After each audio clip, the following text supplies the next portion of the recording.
Welcome back, ladies and gentlemen. This is Serenity Now, Bourbon Later. We are the Savin Bourbon Boys. We're going to be talking today about season 8, episode 8 of Seinfeld. And our bourbon today is going to be Weller One Green, right? Yes, yes. As the taters say, green. Green. This is Weller SR or Special Reserve. Yeah. Yeah, the lowest end Weller product, as they say, and I agree with that. I've got some other big boys back there, but yeah, this is Not the to knock SR. it, they're all phenomenal. Oh yeah, But yeah. you'll hear about it in later episodes. I think this is our first weeded bourbon that we've done. Yeah, and we Yeah, did mention too in previous episodes too, we are big fans of weeded. You'll see that we kind of skew that way. and John brought us these lovely glasses to use today. Festivus for the rest of us, ladies and gentlemen. We'll do this one. We might hold this one for Christmas time for that episode, but yeah, Christmas special. But yeah, We find the tinsel distracting. yes, very much so. Or the bunnies distracting for Easter here. So yeah, what episode are we in today? It's going to be the Roasters. There you go. Yeah, the Roasters, season 8, episode 8 with Jerry. And pick this one this time because I think that it really highlights the characters, the actors, and their ability for physical acting. Very. It really highlights Kramer himself. I think that Very. is where he shines. They let the actors just kind of run with it. And the storylines themselves are pretty comical as well. Nothing kind of drab for us. There's 4 storylines, 2 of them intertwined with Jerry and Kramer there with the Roasters, and we'll dive into that. So starting it off with this episode, I found it very weird that it starts with Jerry and George walking, and they're at a produce stand. Yeah, And he's not Joe's. No, they're just talking about haggling. Yeah. And I'm like, where's this coming from? There's no haggling in the cold open. Yes. Cold open. But then it immediately switches over to Kramer and Jerry. And, I double checked. He was wearing a different attire. So therefore, it had to be a different day. Yeah. But that's when they stumble upon the Roasters. Yeah. In these later seasons, we get those cold opens where, before it was the open was, Jerry jokes. And now we get some of those cold opens where they just kind of came up with a small little, I like to imagine like writer's room, right? They're coming up with stories and sidelines and things. And they come up with this little, hey, what if George decided to haggle everything? And they went, that's not a whole episode, but hey, throw it in the beginning. So yeah, definitely. Yeah. I mean, that's good and bad. It's the stand-up kind of was relatable to the episodes. I can see it. The urinal one we talked about a couple episodes ago, that one was very odd for George and Jerry to be talking to the urinal. So Definitely. so be it. And soon after, they come across the Roasters, Kenny Rogers Roasters, having opened, and Kramer makes the mention that they can't survive. They're one on every block. Right. This is their block, obviously. They make very mention too, because Kramer's apartment is right across from Kenny Rogers Roaster sign. Or is it above? Is it across? It would have to be The sign, you know what? The sign isn't, I can't remember. The sign might be below his apartment. I don't know. It's the red light, right? Either way. They're either insinuating it's near it, right? So Right. just to what direction we have to let Right. our imaginations run wild. Right. So Jerry bumps into Seth. Seth's an old college buddy. He only knew him from Moochie. This was I think the lowest point of the entire episode. This storyline itself, Seth, ends up getting fired because he skips out on this big city bank meeting and ends up getting a job at Kenny Rogers Roasters. Right. So, but either way, because we don't have any mention of Seth, we don't run into Seth ever again. Nope. So it's easily affordable loss there. And then Kenny Rogers Roasters still around in Asia. So you've got multiple locations in Asia. They actually opened up one in Dubai in 2023. So it still exists. This episode aired in 1996. Kenny Rogers Roasters was bankrupt by 1998. So maybe the Sable Hat, maybe Jerry started the whole thing. So yeah, they opened a location in Dubai in 2023. Still opening locations in Asia. Most of them are hanging around. They tried to open some in England. Those didn't work out, as I guess English people, we don't like Kenny Rogers Roasters. I don't know. I like chicken, but Costco has $5 chickens. A little tip for you. Yeah. So yeah, Dubai, kind of weird, right? Because you think all the fancy stuff, but we're Kenny Rogers. So that's Middle Eastern, not Asia, of course. But still, I guess the continent's Asia. Yeah, But, maybe it's their fast food. Um, Dubai is known for wealthy things, and then they have Kenny Rogers Roasters. They're slum it with the chicken. Yeah. But yeah, still around. Sold in 1998 after bankruptcy to Nathan's, famous. So same guys with the hot dogs own Kenny Rogers Roasters. You can actually still get Kenny Rogers in the United States. Only the Nathan's flagship location on Coney Island in New York. They have some Kenny Rogers items. Next time I'm in New York, I'm going to Coney Island and I'm going to Nathan's because I need to get some Kenny Rogers because I don't remember having it in the 90s. I might have, but anyway, Well, probably I'll never go there because stepping foot into New York again to me probably won't happen. no more boat rides for you. Oh, well, yeah, we did once. We That's did, we did, we did do a boat ride. so His suggestion, by the yeah, way, it was cool. it was cool So yeah, going back to the show though, I find that weird though is the infatuation with the Roger sign. I think that was the enamoring part of the entire episode was the actual sign itself. for sure. The other part too was because Kramer goes, he's so he's got that sign blasting into his Right. door. So they start off with Jerry's coming back to his apartment, and the sign is so bright, it's shining through Kramer's apartment, and you actually see the reflection through the peephole onto Jerry's door. And I found that was hilarious. Yeah. And so he turns around, he looks at they open up, Kramer opens up his door, and it's just absolute lava red, Right. bright red. And he goes, "Why don't you close the blinds?" Right. Well, they are shut. I thought that was extremely good comical. He's just Definitely. kind of like oblivious to it. He's gotten so desensitized to this magnified red is in this entire apartment. Definitely. Well, Kramer can't do that anymore because when he comes over to Jerry's apartment at one point, he's trying to make some cereal, Yep. you know? Yep. And again, a random, like it has to fit the joke, Yeah. but he's got a open pitcher of tomato juice, which, tomato juice, I could see it being milk because Jerry's always eating cereal, Right. always eating cereal. Have tomato juice Another bowl randomly. of kicks, right? Uh, Right. but an open pitcher of tomato juice, and Kramer goes to make some cereal, and it's tomato juice. So that's when he discovers all his rods and cones Rosin are cones are screwed messed up. up. Yep. So then he wants to switch apartments. Right. Doesn't fit the bill, and then make it very evident as to why when he goes to clean out the cereal in the trash can, Right. not the sink.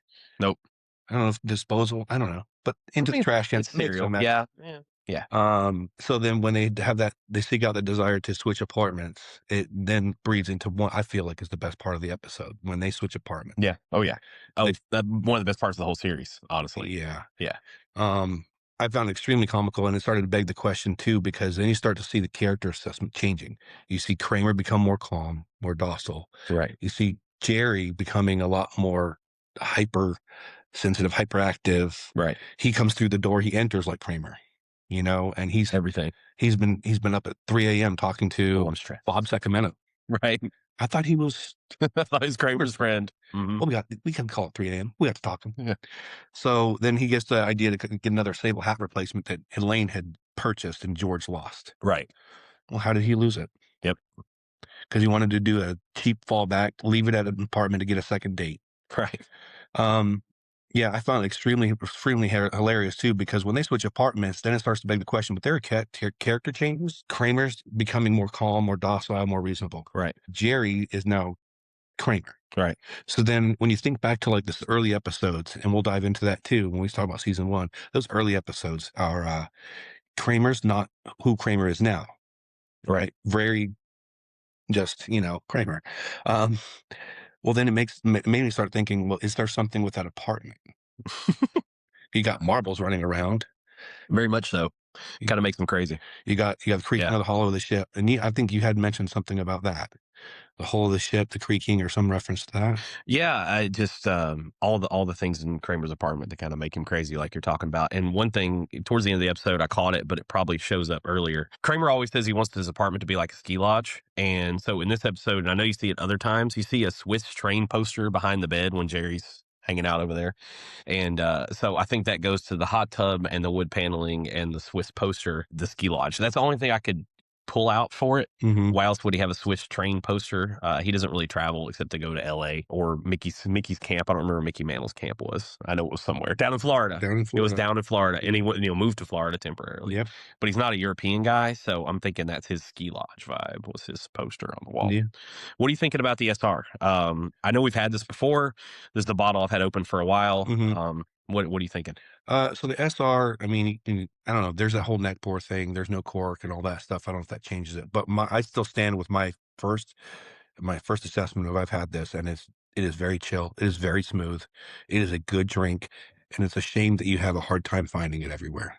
SR actually is becoming a lot easier, but still here in Florida, everything's hard. You don't find anything on the shelf, pretty much. But in Kentucky, where my secondary home kind of still kind of is and was. Ours definitely a lot easier to get a hold of now. It sits on floors in boxes, $30. Buffalo Trace, no more limit. You can get them every day. I think it's $30, 29.99. So pretty easy to get a hold of, depending on where you're at. And you guys may have that issue. It's weird, and I tell people this, and I don't think anybody else would ever do it besides myself. But we've taken a trip to, bourbon trip to Kentucky, and I'm from Kentucky originally. If you really want to pick up a bunch of bourbon, grab a suitcase, find your cheap trip. Because you can go on a Tuesday, it doesn't Yeah. matter. Fly to Louisville, get some good, do one overnight, get some good dinner, bourbon hunt the whole next day, fill up your suitcase, fly back. You'll find what you want. It may not be the prices you want, but you'll find every bottle that you can grab. If you look here, there's a George T. Stagg right up there that I got at a bar in downtown Louisville. I literally bought the pours that were left in the bottle and they gave me the bottle. So Kentucky's liquor laws are super friendly. Lots of stuff that you can grab. I can, if in the comments, come at me. I will give you everything that you could want to know about where to go and find stuff. A store that you can go. If you love Weller SR and you're like, this is my favorite drink, I want all I can get, I will send you to a store where you can buy it at $30 a bottle all day long, everything you want. Fill up your suitcase, take it home with you. And that $100 plane flight doesn't seem so bad anymore.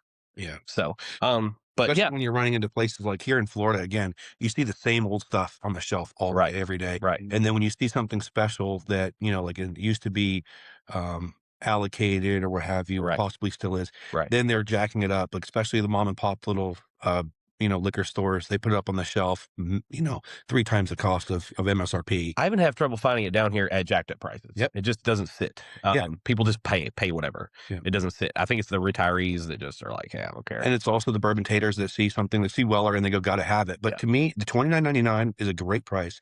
It's a I great think so. everyday drink. I think so. It's a simple drink. It's a simple I pour. think so. There's no high ethanol to it. I love No, it.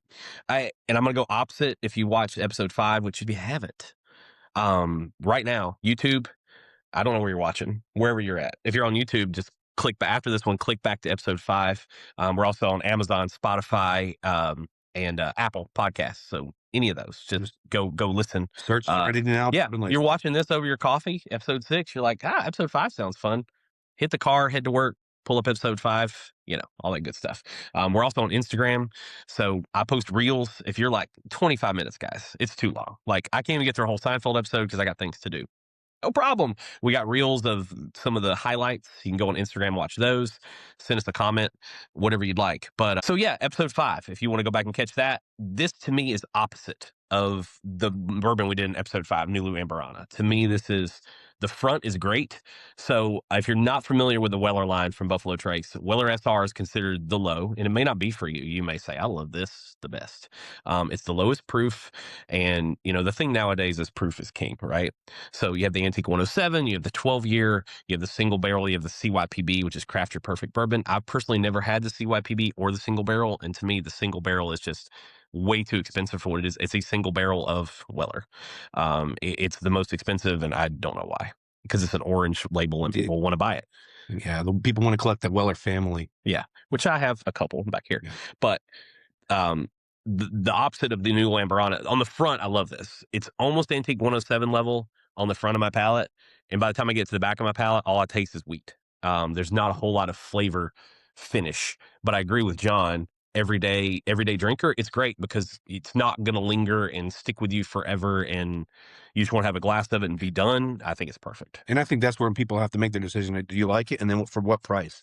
Because if your daily drink, if you're okay with a $50 bottle, $30 bottle, what have you, you got to make your decision. Right. And that's what's great. Do you drink what you want? Fantastic. Don't drink what bourbon taters think that is great or what have you, because we both share what to be our favorite daily drink. And we'll cover that later on. Right. And it's a little bit more expensive, but not nearly, Right. too expensive. And nor is it something that, I think it hits outside of its weight class, but we'll get into that. And if you say, "Hey, Van Bourbon Boys, I got $40. I want the best bottle I can get. Mm. What can I buy? Here's what I like." We'll be glad to answer that for you. So, Yeah. I think that's another great episode too, is just the bourbon class, but based off of price. And I like that. we can dive into that. So you guys let us know Yeah. what kind of price categories you would like to see, and we can make an episode on that. Yeah, we did a little liquor store highlight last week. We're going to be coming at you more of that stuff. We're going to do I did one little cocktail review on Instagram. We're going to do some of those, how to make an old fashioned. I assume everybody does, but maybe you don't, and maybe my old fashions are terrible. I like my old fashions. I make a couple variations, blackberry, coconut. I know it's weird, but we went to a restaurant in Washington D.C. They had a coconut old fashioned. She told me to try it. I had it. It was amazing. So now I make coconut old fashions. So I don't know how to make them. I just pour it into a glass and drink it. So, I'll do there you it. go. There you But go. I'll leave it to someone else who knows how to make it because I do enjoy them. I'm not to say I don't enjoy them. There you go. So yeah, back on Seinfeld. What you got going on? Uh, again, I think that big part of it is when they switch apartments and their acting changes and all Right. that stuff. Right. So that was a big question that raised to me, was there something with the apartment? And then obviously, Newman loves himself some food, everything except for broccoli. So once Kramer gets hooked on the chicken, Right. then, he's getting a family feast Right. enough to feed two people as long as one of them's not Newman. And that's a good Wayne Knight moment too. I think the broccoli with the honey mustard, he crosses. I can't do Yeah. it, but he crosses his eyes, and Yeah. yeah, it's a Yeah. pretty good moment A for him. shot to cleanse the palate. Yeah. Can I think about some very viscous mustard? I mean, trying to do a shot of that, like, you're in dire need. Yep. You must really not like some broccoli. But when then, yeah, so then they get all that situated, right? And so now Jerry's involved with Elaine trying to replace this hat Right. that George had bought, left behind with Heather. That hat cost $8,000, and I think with inflation, and you guys can check it out, you economists out there. Based off of this episode in the '90s, et cetera, it's like $16,000 today I for would a say, hat. yeah, double would be safe. Yeah, so to me, I'm just find it very ridiculous. I mean, yeah, I guess Elaine does deserve to be fired because she was just spending left and right, and then you see her trying to justify it throughout the episode too, with all her little goose down tunic, Hmm. using a water pit, Water pick for her. watering plants. Well, she bought it for her teeth, but she had to try to show that she Yeah. was using it for the Yeah, office. she was using, Like yeah, plant. trying to justify her purchases Yeah. so that she wouldn't get fired by the accountant. Yeah. You know, um, that was pretty comical because she's trying to cling on to her job for dear life Right. at that point. Right. And we see how far in this episode she's willing to go to cling on to her job. Yep. Because towards the end, she travels to the Burmese jungle to go visit the white poet warlord, Hmm. right? Hmm. To go visit the boss and Mr. Peterman. And she travels all that way just to get him to sign for this spendage. And then he goes, I must see this. And so she's kinda like, "I'm at a loss." But I'm at a loss. yeah, when she explains what she had been doing with the catalog, I found it very comical when I just watched the episode. She's like, "And this is the urban sombrero," which has just plagued her the Yep. entire time as a president. Yep. And he goes, "The horror." The horror. So then you go, "Oh, is that why he came back?" Yeah, maybe. Because Maybe. it's not too far after where I think it's the next time we see him. I don't know if it's the next episode. We'll have to get to that, and maybe you remember. but But it's close. she was her own downfall, Yep. showing him that and involving him in that. He was better off left in the Burmese jungle, evidently. Yeah, and if you don't recognize it, and I know a lot of these, we're in the '90s, right? So we're referencing '80s movies mostly, maybe early '90s. Apocalypse Now is from the '70s, I believe, probably '76, '77. I'm gonna guess it's post Vietnam, but this is a reference to Colonel Kurtz at the end of Apocalypse Now. Very much exactly the line. They also reference the doll, Mr. Marbles, in the episode, and that's pretty much Chucky. So horror movies from the '80s, '90s. So we like to say that Seinfeld isn't dated, but at points, some of you guys hanging around watching this, some of you younger Bourbon fans that are just kind of getting into Seinfeld may not understand that there are a lot of movie references with Seinfeld, but there are two in this one that are big. Yeah. So I don't know, it made me wonder, though, that little insertion of the Chucky, well, Mr. Marbles, because it's like, was he at first watching this episode, or the first 500 times watching it, I was like, well, is that just a ventriloquist doll he'd had, or is it mhm, just a doll he'd had, or is it there's something he doesn't want there, or it's like this possessed thing, you're just like, well, what is this? But classically, you think, well, it's Kramer. right. Yeah. And one thing I want to talk about too, one of the best Kramer moments overall is him trying to be Jerry. And honestly, I think Jerry probably did a better job at being Kramer than Kramer being Jerry. Hmm. We got a disagreement. There we go. Yep. I think we knock on Jerry a lot for his acting. Yeah. And, sorry, Jerry, if you ever see this, He knocks on himself it's a not little going to bit happen. too, He so, does. yeah. He does. I mean, they make fun of him in the episode. So, Jerry Seinfeld, if you're seeing this, we still love you. But I think in this instance, he did a better Kramer because it's just goofy. He's just being goofy. Where Kramer's sitting there at the coffee shop with the coffee, trying to be serious with Mhm. George.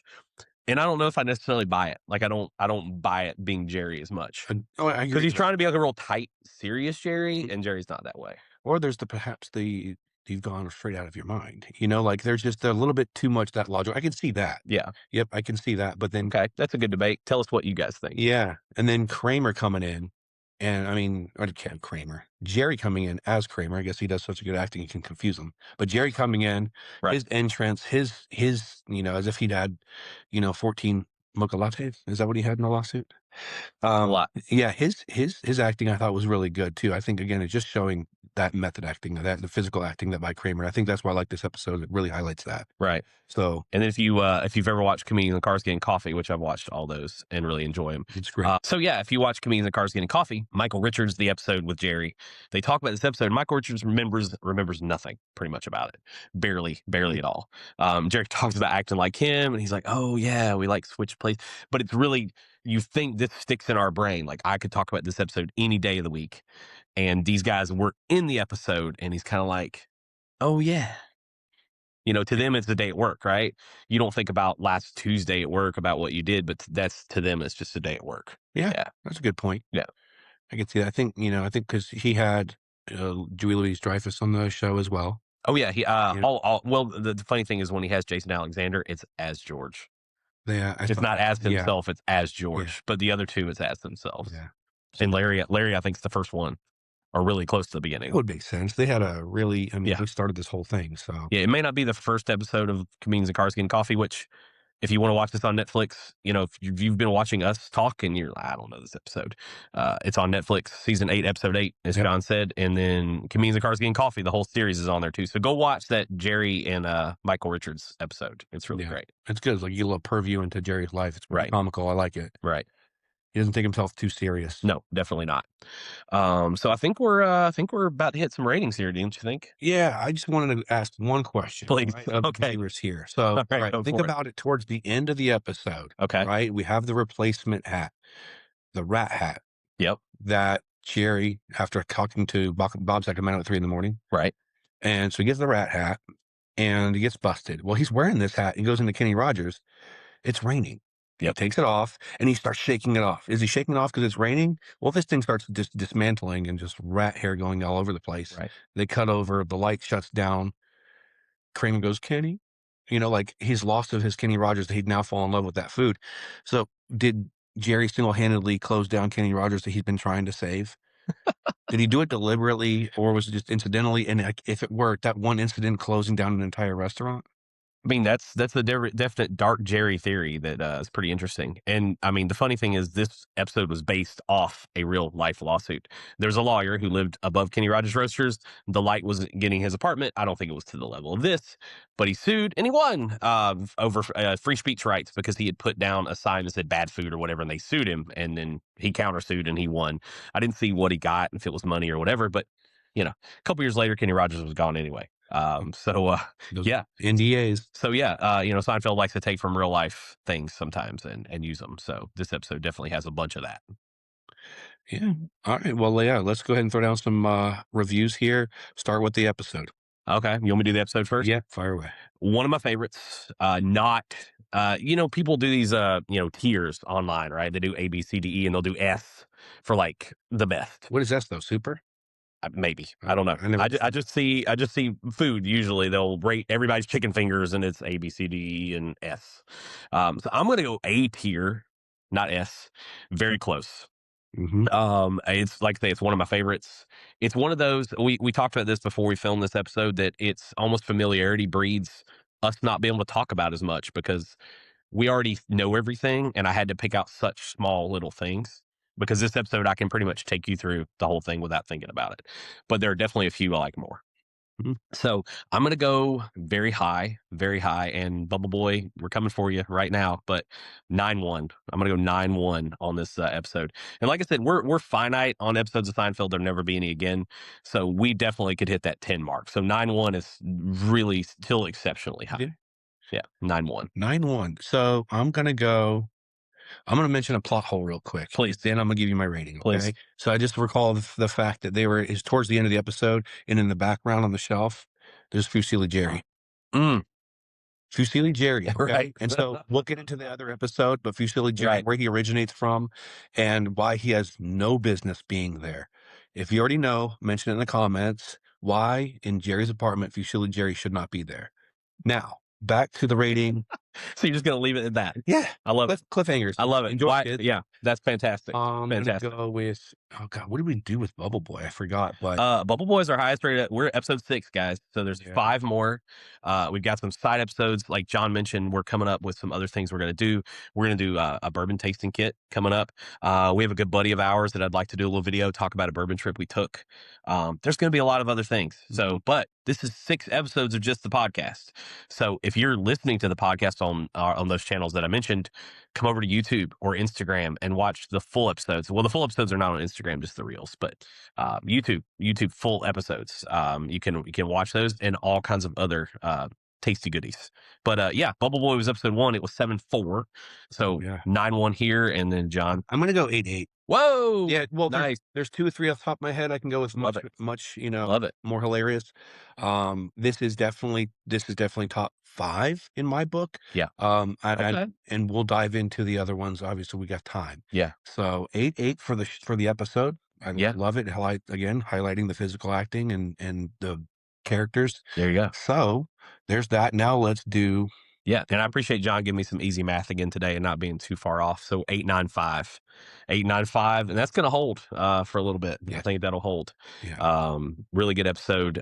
Jerry being Kramer. Even while I was a kid, I mean, I was 15 when this came out, so we won't say Mhm. kid, but yeah, Jerry being Kramer has always been one of my favorite Agreed. moments at all because it's just so off the wall for Yeah. him. And so yeah, That takes the entire episode up yeah, a huge notch. So yeah, there's probably 3. It'll be a while before I think we dethrone this. There's 3 or 4 episodes I can think of that might, but that's down the road. yeah, So 895. now let's get into some bourbon rating. All right, Mr. John, what you got for Weller All SR? right. Well, I gave you all my thoughts and feels about it. It's very simple. It's a good drink. $29.99. I'd pay that. I wouldn't pay $100 a bottle like you'd see No, they try and gouge for. no, It's low ethanol. It has you get the good flavor up front, and it kind of just backs out. right, It doesn't have like a multi-tiered, like very dynamic taste to it, like I say stag or something to that effect. right. But I'm gonna give it for the price. I'm gonna give it 8-1. Whoa! Yeah. I'm gonna have to do some math today. 8-1 for John on Weller SR. Wow, wow, that's a heavy rating. Bang for the buck That's a heavy rating. at Now, 29.99. if you're watching this episode on video, as we hope you are on YouTube, you probably noticed our glasses to the episode. I'm still about halfway there. So, and he's empty. So I think you can probably figure out ratings sometimes based on glasses. So the Weller line, I think we talked about earlier. Antique 107, I think, is the penultimate. We actually didn't talk about foolproof. There's also foolproof, which is not barrel strength.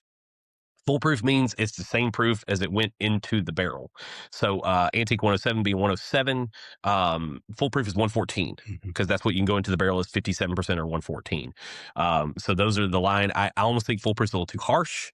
Definitely ethanol when you open it. I enjoy it. I still have a bottle. I had to one. It's a store pick. Shout out to Massachusetts again for that. Actually, yeah, Massachusetts. We got it. But the SR, the Antique 107, I think fixes the wheat problem in my mind of the finish being just so wheat heavy. So honestly, I'd probably rather have Maker's cast strength over this for sure. Maybe even Maker's basic. We'd have to blind them. One bottle we'll go over in a future episode, Green River weeded, which I have one right here. In a blind, it killed this for both of us. And Green River weeded is about $5 cheaper. Weller, you're definitely paying for the color label, Buffalo Trace all the time. I agree with John. It's a good daily, but I'm not going to be near 8-1, unfortunately. I'm going to get one more drink real quick. I do think it's a great starter, like, you're starting the day off because it's not something that's gonna completely I mean, you can start something off with it's gonna enamor you, you can go to something a little cheaper or something like that, but this Right. isn't gonna just knock you away with ethanol? No, no, definitely not that. It's never gonna hurt you. It's not harsh.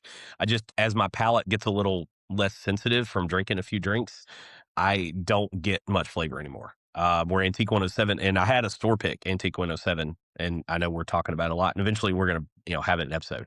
I had a store pick Antique 107 from Liquor Bar in Louisville, Kentucky. Shout out to you guys. That was almost in a class of its own. And so, every time I have this, I kind of go, oh, I wish I had Antique 107. So I'm gonna go 5.5. 5.5. All right. All right. Yeah, yeah. It's okay. That's why Yeah. we're Oh, 100%. but I mean that still gives it a respectable 6.8 between the two. Yeah. 6.8, of course, not going to be near our high, but I think 6.8 is very fair. I think he brings up, and this is our differences, right? John brings up a lot of good points. It's affordable. You can find it most places, and more you're going to be able to find it even more because the bourbon market is tilting down. So it's a great starter. It's even some people might say it's not a mixer. I think it's fine for a mixer. In a very light cocktail. You want to mix it with I don't know what you want to mix it with. Just basic stuff. Yeah. I wouldn't make an old fashioned because it's not going to stand out enough, I don't think. But A bourbon under $30, you can mix it. You're not going to get chastised. I'm not going to chastise you over this one. If you're going to throw in Coke, maybe don't do that. You want to buy Jim White at $12 a bottle and throw in Coke? You can also just pour Jim White down the drain too. That's a great That's way to drink that's a great way to drink it. Open the bottle, have a sniff, realize how terrible it is, and then Come into your senses, start pouring. and then just start pouring down the drain and go buy. Um, the cheapest bottle that I always recommend is Evan Williams Bottled in Bond. About $20. You're going to find it everywhere. It's 100 proof. So it sits right there on the level of it's got enough kick to it to give you something, but not so much that if you haven't drank a lot of bourbon that you're gonna. But yeah, whatever I said, I think it was 6.8 on the Weller SR, which I think is still respectable. I think it's honestly, I think it's high, but my friend John here, he loves it. I'm a So fan for its simplicity, and it doesn't yeah, have any harsh taste to it. I think it fits the bill for a lot of people. If you're getting into bourbon and you can find this at that affordable rate, it's a good starter. You get into bourbon. If you like this, you delve into some other stuff. there you go. Yeah, make a trip to Buffalo Trace. The tours are free. They're hard to book up pre sometimes, especially on the weekend, but you can get there and they'll have something for you. And the other distillers, the tours are not free. And sometimes they're really expensive, 30, 40, $50 a piece. So if you get out to Buffalo Trace, fly in, have a tour, Yeah. go get some good food and grab a bottle. It is absolutely worth the trip. It is fun. All those distilleries, the history, absolutely worth it. And it'd be nice to actually maybe even do an episode at the distilleries and do something like that too. I would absolutely love it. So And we're going to bring our friend Steven on, and we'll talk more about that we had a nice little trip last year, which we need to do again this year. So our friend Steven, we're going to bring you on, buddy. And if you're listening to this, like and follow, like everybody else should be doing. Like and follow us, and give us some comments, and just let us know you're there, and let us know you're enjoying it, and we would really appreciate that. So if you don't have anything else today, I think yeah, we'll wrap it up. So, Van Bourbon Boys, we're going to keep coming at you, whether you like it or not. So, enjoy, and let us know how we're doing, and we'll see you guys again soon. that's fun. Have a good one, guys. All right, thanks.